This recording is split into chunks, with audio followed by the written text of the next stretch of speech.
香茅扎个比方啊吹一头把人红手为来叫是mau hà thăm ba miệng lơi mau phang hi chào hưng à vui lơi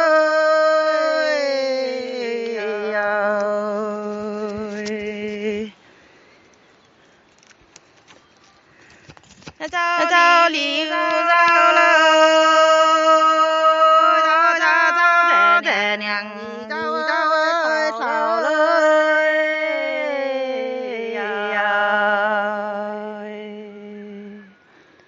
tim ta trẻ nàng sao ba lơi ngọc khoan thăm thảo xa phong nghe lào lơi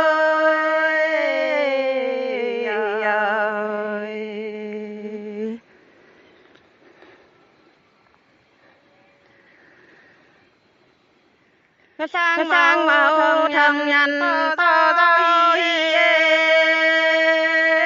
mau ta phân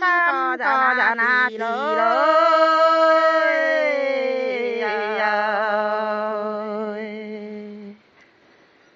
sáng màu thầm nhằn màu thầm ngào lao lối mau tí trái liang bao kỳ lối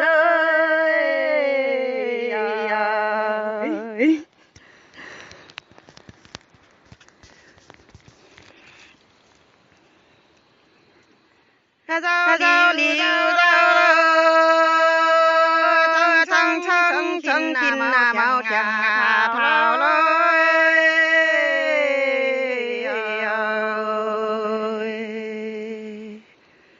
trăng màu trắng thảo màu nê màu trắng xám